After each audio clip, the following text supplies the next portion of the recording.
السلام علیکم ورحمۃ اللہ وبرکاتہ۔ میں ظفر صدیقی، آپ دیکھ رہے ہیں ہمارا چینل NHO آواز۔ ہمارے اسٹوڈیو میں آج ہمارے ساتھ موجود ہیں مفتی ابوالفضل صاحب، جو نوئیڈا کے سیکٹر 63 شجارسی مدینہ مسجد کے امام ہیں۔ مفتی صاحب، آپ کا بہت بہت استقبال ہے ہمارے چینل میں۔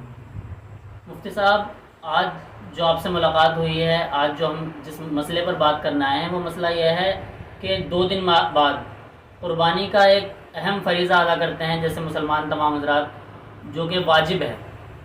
تو قربانی جو ایک تہوار ہے، یہ قربانی کا تہوار بہت شور اور خوشی کے ساتھ منایا جاتا ہے، لیکن اس بار اس پورے دیش کے اندر لاک ڈاؤن جیسا ماحول ہے، اور لاک ڈاؤن کا دن بھی ہے وہ سنیچر اتوار کا، جو ایک لاک ڈاؤن کا یوپی سرکار نے ایک وہ بنایا ہوا ہے، سسٹم بنا رکھا ہے۔ تو بہت سارے لوگ جن کے اوپر قربانی واجب ہے، وہ لوگ اگر کہیں پر سرکار کی طرف سے اجازت نہیں دی جائے قربانی کی، جیسے کہ اگر ہماری وسعت نہیں ہے کہ 15,000 روپے 20,000 روپے کا ہم کوئی جانور لے سکیں، جیسے لوگ حصہ لیتے تھے، اور بڑے جانور کی قربانی کی اجازت نہ ہو، تو وہ اپنی قربانی کس طریقے سے ادا کریں گے، اس کا کیا مسئلہ ہے؟ بسم اللہ الرحمن الرحیم۔ دیکھیے، حدیث سے یہ بات ثابت ہے کہ قربانی کے دنوں میں قربانی سے بڑھ کر کے کوئی عمل نہیں ہے۔ جو عید کے 3 دن ہیں، ان 3 دنوں میں قربانی ہی کی جائے گی۔ اور دوسری بات یہ ہے کہ قربانی کا کوئی بدل بھی نہیں ہے، کہ اگر یہ کہا جائے کہ صورتحال جس طریقے سے آج کل ہے کہ لاک ڈاؤن لگا ہوا ہے، تو ہم اس وقت قربانی نہ کریں، یا حالات جیسے ہیں ہم حالات دیکھتے ہوئے اس کے قربانی کے بجائے کچھ اور انتظام کر دیں، تو قربانی جس طریقے سے ہم نماز کے بدلے جو ہے ہمارا کوئی اور فرض ادا نہیں ہوگا، اگر ہم زکوٰۃ کے بدلے زکوٰۃ نہ دے کر کے صدقہ کر دیں، اسی طریقے سے نماز نہ پڑھ کر کے کچھ اور کام کر لیں، تو ایسے ہماری نماز ادا نہیں ہوگی، زکوٰۃ ادا نہیں ہوگی۔ اس طریقے سے اگر ہم قربانی کی بجائے صدقہ کر دیں یا کچھ اور کام کریں اور قربانی نہ کریں، تو قربانی ادا نہیں ہوگی۔ قربانی جس شخص پر واجب ہے، جو صاحب نصاب ہے، تو اس کو قربانی کرنی ضروری ہے، اور وہ کسی بھی صورتحال میں کرے۔ اگر بڑے جانور کی جہاں اجازت ہے تو وہ بڑے جانور میں کرے، اور جہاں بڑے جانور کی اجازت نہیں ہے، بکرے کی ہے، تو وہ اپنے بکرے کی قربانی کرے، لیکن کرے ضرور۔ قربانی جس شخص پر واجب ہو جاتی ہے، اس کو قربانی کرنی ضروری ہے۔ تو یہ تو قربانی کے دنوں میں ہے۔ اگر قربانی کے دنوں میں وہ کسی وجہ سے قربانی نہیں کر پایا، بہت سی وجوہات ہوتی ہیں، تو قربانی نہیں کر پایا مجبوری کی وجہ سے وہ، تو بعد میں اس قربانی کے جو جانور ہے اتنی رقم اس کو صدقہ کرنی ہوگی قربانی کے دن گزر جانے کے بعد۔ جی مفتی صاحب، ایک دوسرا سوال یہ ہے، اکثر لوگ اس چیز میں جو ہے کنفیوز رہتے ہیں کہ قربانی علماء بتاتے ہیں، جیسے بیانوں کے اندر آپ نے جیسے بتایا کہ صاحب نصاب، آخر وہ صاحب نصاب کون حضرات ہیں، کن پر وہ قربانی واجب ہوتی ہے؟ دیکھیے، صاحب نصاب شریعت کی نگاہ میں ایسے شخص کو کہتے ہیں جو مالدار ہو۔ اب مالدار کون شخص ہے شریعت کی نگاہ میں؟ کتنا مال ہوگا اس کو مالدار کہیں گے، اور کتنا مال نہ ہو وہ غریب کہلائے گا؟ تو اس کے بارے میں شریعت نے ایک ضابطہ بیان کر دیا جس کو نصاب کہتے ہیں، جی، اور وہ زکوٰۃ کے لیے بھی نصاب ہوتا ہے اور قربانی کے لیے بھی نصاب ہوتا ہے۔ نصاب یہ ہے کہ جس شخص کے پاس 52.5 تولہ چاندی یا 7.5 تولہ سونے کے برابر یہ سونا ہے، یا ان کی برابر مالیت ہے، یعنی 52.5 تولہ چاندی کی برابر مالیت ہے، نقد کیش ہے، یا اتنا جو ہے اس کے پاس تجارت کا مال ہے، تو ایسے شخص پر زکوٰۃ بھی واجب ہوگی اور قربانی بھی واجب ہوگی۔ یا اگر 52.5 تولہ چاندی کے برابر ضرورت سے زائد اس کے پاس سامان ہے، تو ایسے شخص پر قربانی بھی واجب ہو جائے گی۔ تو جو شخص صاحب نصاب، جس کو میں نے بتایا کہ 52.5 تولہ چاندی کے برابر کسی کے پاس اگر کیش ہے، رقم ہے، یا مال تجارت ہے، یا 52.5 تولہ چاندی ہے، تو ایسا آدمی صاحب نصاب ہے شریعت کی نگاہ میں، اور اس پر جو ہے قربانی واجب ہو جائے گی۔ اور یہ جو ہے رقم آج کے دور میں 25,000 سے لے کر کے 30,000 کے درمیان تک بیٹھتی ہے۔ تو اتنی رقم جس شخص کے پاس ہوگی وہ صاحب نصاب سمجھا جائے گا، اور اس پر قربانی واجب ہو جائے گی۔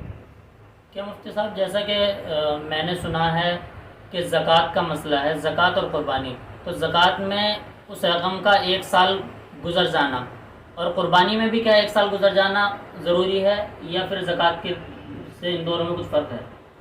دیکھیے، عام طور پہ جو عام مسلمان ہیں وہ یہ سمجھتے ہیں کہ زکوٰۃ کا نصاب اور قربانی کا نصاب ایک ہے، یعنی جتنے مال پر قربانی زکوٰۃ واجب ہوتی ہے اتنے ہی مال پر قربانی بھی واجب ہوتی ہے۔ لیکن تھوڑا سا فرق ہے زکوٰۃ کے نصاب میں اور قربانی کے نصاب میں۔ جن میں سے ایک بنیادی فرق تو یہی ہے کہ زکوٰۃ کے نصاب میں 1 سال گزرنا شرط ہے مال کے اوپر۔ ہمارے پاس 52.5 تولہ چاندی کے برابر اگر مال ہے تو اس مال پر 1 سال گزر جائے تب زکوٰۃ واجب ہوگی، تب زکوٰۃ نکالنے کے لیے واجب ہو جائے گی۔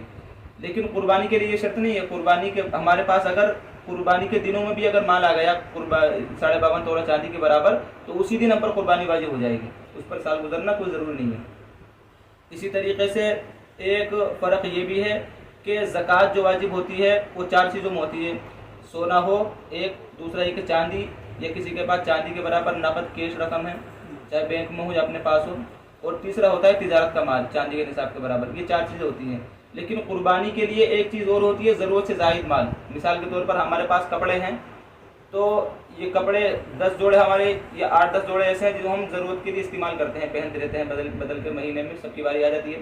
لیکن کچھ کپڑے ایسے ہوتے ہیں جو ہمارے ضرورت سے زائد ہوتے ہیں، کوٹ ہیں جو رکھے ہوئے ہیں، اور شیروانی ہے، جو اس کے علاوہ کوئی بھی کپڑے ہیں جو ضرورت سے زائد ہے، جن کا استعمال نہیں ہوتا۔ تو ایسے کپڑوں کو بھی اور ایسی چیزوں کو بھی جو ضرورت سے زائد ہے، چاہے کوئی کپڑوں کی میں نے مثال دی ہے، کوئی بھی چیز ایسی ہو سکتی ہے۔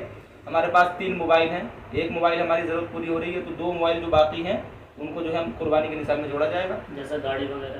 ہاں، گاڑی جو اگر ایک استعمال کی گاڑی ہے تو وہ تو آپ کی اس پر تو قربانی نصاب میں نہیں جوڑا جائے گا اس کو، لیکن ضرورت سے زائد دوسری اگر گاڑی ہے تو اس کو بھی نصاب میں جوڑا جائے گا، اور اس پر بھی قربانی واجب ہوگی، قربانی کے نصاب میں اس کو شامل کیا جائے گا۔ مفتی صاحب، یہ میرا آخری سوال ہے کہ قربانی کی نماز، جیسا کہ عید الفطر کی نماز بھی لوگوں نے اپنے گھروں کے اندر پڑھی تھی، تو کیا عید الفطر کی نماز اور قربانی کی نماز میں کچھ فرق ہے، کچھ الگ طریقہ ہے ان کی نماز پڑھنے کا؟ کس طریقے سے اس کی نماز ادا کرنی ہے؟ دیکھیے، عید الفطر کی نماز اور عید الاضحیٰ کی نماز، بقرعید کی نماز کا طریقہ ایک ہی ہے، بس تھوڑا سا نیت میں فرق ہو جائے گا۔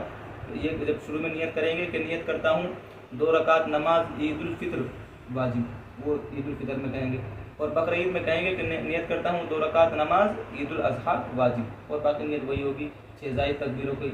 اور طریقہ پھر وہی ہے کہ شروع میں جو ہے ہم نیت کر لیں گے کہ نیت کرتا ہوں 2 رکعت نماز عید الاضحیٰ واجب ماں 6 زائد تکبیروں کے واسطے اللہ تبارک و تعالیٰ کے رخ میرا کعبہ شریف کی طرف، اور اگر امام ہے تو وہ کہے گا کہ ان سب مقتدیوں کے ساتھ میں، اور مقتدی جو ہیں وہ کہیں گے کہ اس امام کی اقتداء میں۔ اس طریقے سے نیت باندھ لیں گے۔ نیت باندھنے کے بعد جو ہے پہلی رکعت میں قراءت سے پہلے تکبیریں کہی جائیں گی۔ 6 زائد جو تکبیر ہوتی ہیں، پہلی رکعت میں 3 ہوں گی اور دوسری رکعت میں 3 ہوں گی۔ تو پہلی رکعت میں جو 3 تکبیر ہوں گی وہ قراءت سے پہلے ہوں گی۔ ہم نے نیت کر کے اللہ وہ کہہ کر کے تکبیر کہہ کر کے ہم نے نیت باندھ لی۔